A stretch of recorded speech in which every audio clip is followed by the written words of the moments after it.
Morning mga ka-idol. So, prito muna tayo. Yan.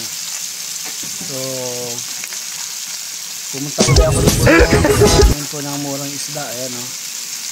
Sa halagang 30 pesos lang yan, 1 kilo. Yan.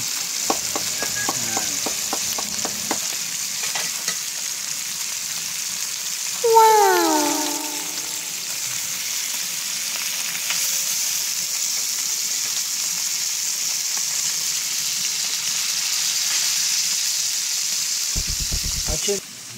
Wow! Napit-apoy mo na itong isda na ka.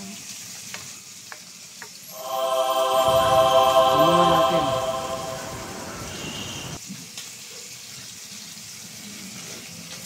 Yummy! Natin mga ka-idol.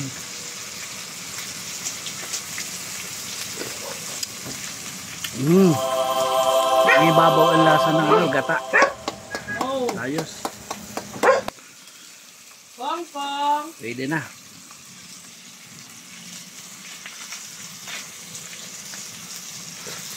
Wow!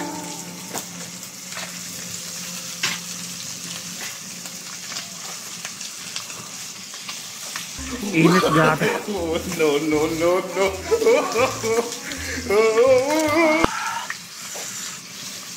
Sarap mga ka-idol, mga kagala.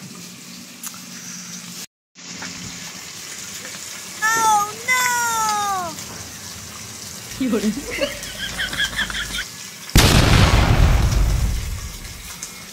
Init ah. So yun lang mga ka-idol. Thanks for watching. God bless po. Thank you. Ito po. Maraming salamat. Thank you. Bye. Sarap. Ikisi mong ni urip nyong raw. Mura ko lang ito. Ngerasa tulis.